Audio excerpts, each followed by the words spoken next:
Minister Cho's estate. The minister's estate is the second oldest example of classical Canthan architecture still standing on Shing Jea Island. An ever more extravagant series of occupants has led to steady expansion. The current estate is 3 times the size of the original.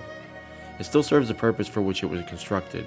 It is a traditional residence for the Canthan Minister of Cultural Affairs assigned to the Shing Jea Monastery and surrounding area, a position currently held by Minister Cho. His menagerie of exotic animals from across the globe is considered to be one of the finest collections in the world.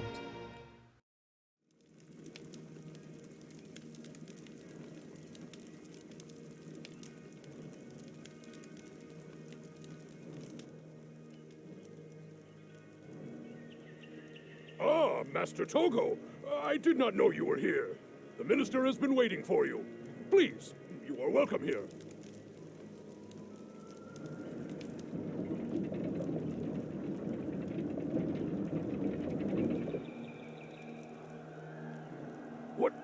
What is going on? It is madness! Guards have turned on each other! Something has gone terribly wrong! It is madness, I tell you! Madness!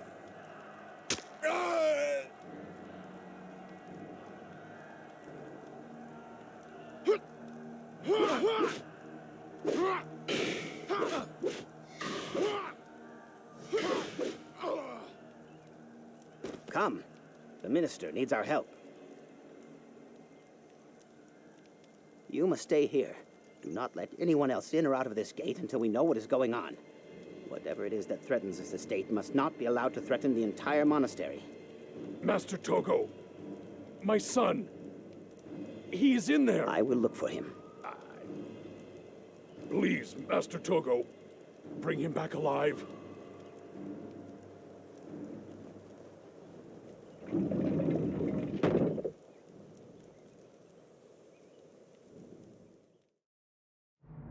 Welcome back to the Guild Wars 1 Factions Let's Play, everyone. It's been quite some time since my last upload, and it feels good to finally start pushing out the videos for the Factions Let's Play.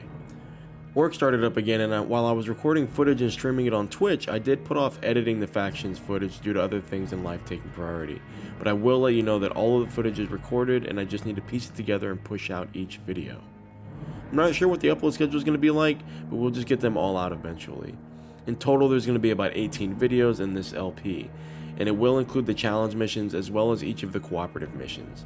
As we did in Prophecies, you can expect to see Isobel and her party achieve each of the bonus objectives in Factions, although they are a bit different this time around.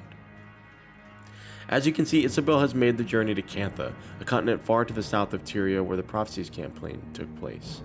First Watch Sergio and Lion's Arch let us know that Mhenlo, our monk friend from Ascalon, has requested that we board a ship to Canthan to discover the fate of Master Togo and investigate the mysterious plague that has ravaged the major settlements there.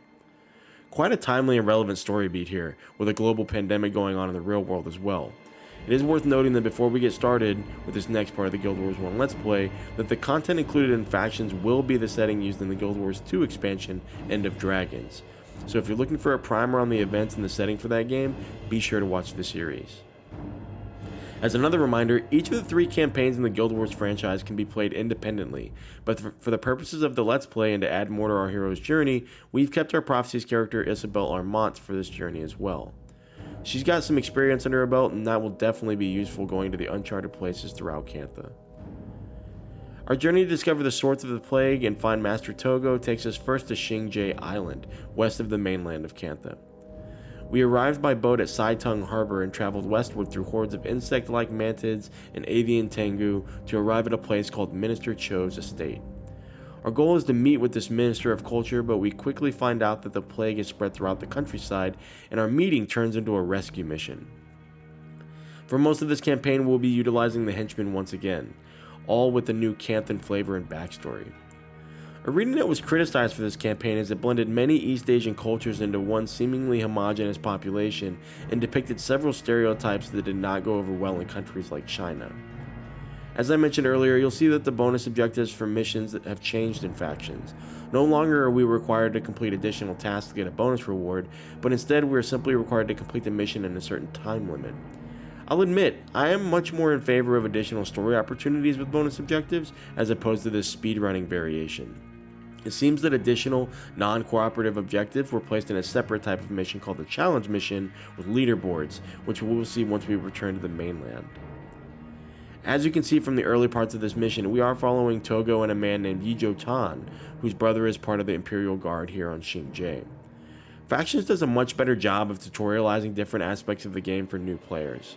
Master Togo teaches the player how to use the minimap functions, which are useful when playing with others. Throughout the mission, a young boy is seen just ahead of the party and kind of acts like a guide for the player to go in the right direction, which I thought was a cool way to pique a player's curiosity and serve a gameplay function as well. Most of this mission consists of fighting through various diseased soldiers as Isobel makes her way towards the estate. You see further attempts at tutorialization with Ijo mentioning mob patrols and even how elite mobs work. This plague has even managed to infect the animals in the minister's menagerie. Since this is the first mission of the campaign, there isn't much complexity to the main mission objective, and much of what's important to the story is included in the final cutscene. This footage is at 2x, and I hope to keep most of the videos at 2x for the duration of the Factions LP so you can get a better viewing experience.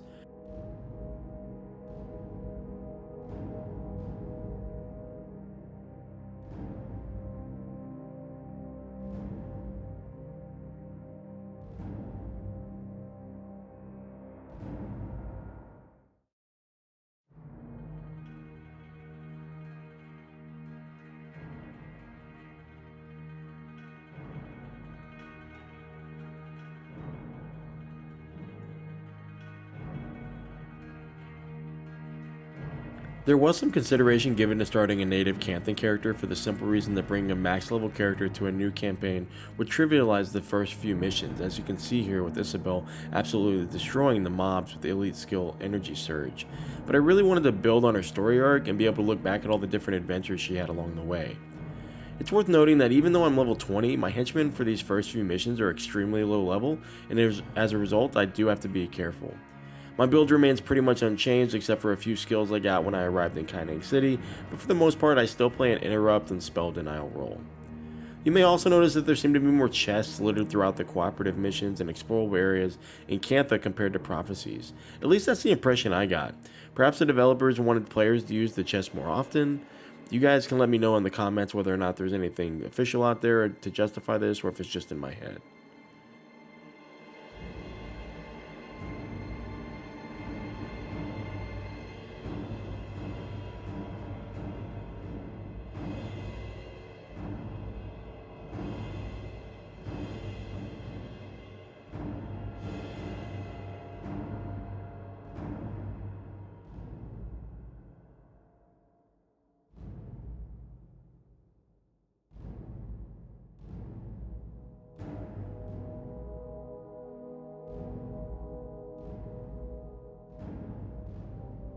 Eventually, Isobel, Master Togo, and Yujo reach the minister. Let's see what he has to say.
May the envoys carry you swiftly on to the gates of everlasting paradise. Rest easy in the mists, my old friend. Come out, little one. It is all right. You're safe now.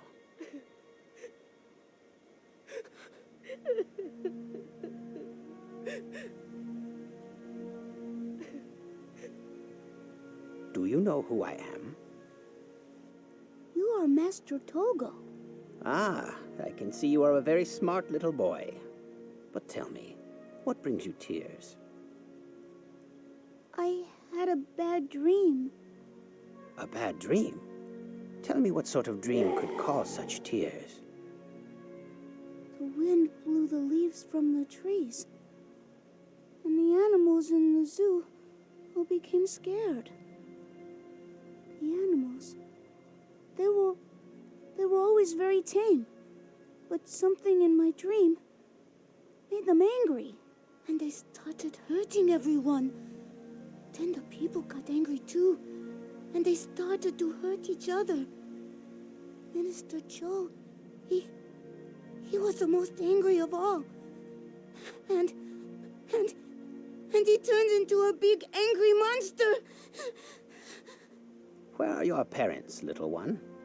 My mother died when I was very little. I do not remember her much. And your father? He is guarding the gate. Master Togo, you do not think he will be angry like Minister Cho, do you? No, little one. I do not think he will be angry at all. In fact, I think he'll be very happy when he sees you. I will see that our little friend here makes it back to his father. Go find Aang the Ephemeral and tell him what we have found here. He will be most interested.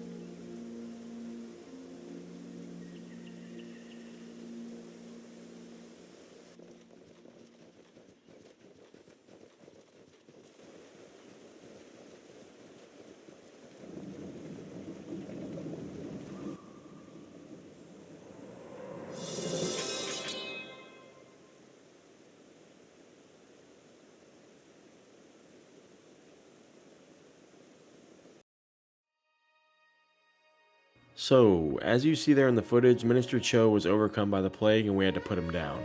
A couple of things to note about the cutscenes and factions. First and foremost, they are just really poorly done.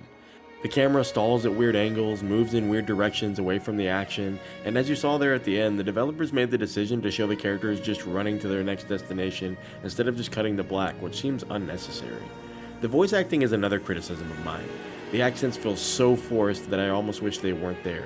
The intentional pronunciation errors and the weird speech patterns of Togo really detract from the story delivery in my opinion. You guys can let me know what you think in the comments. While we were unable to save the minister, we were also still in the dark as to where the plague originated and need to make our way to a place called Zendaijun to the east. I'm really happy to be making videos again guys, and hopefully you can join me again in this new part of the Let's Play.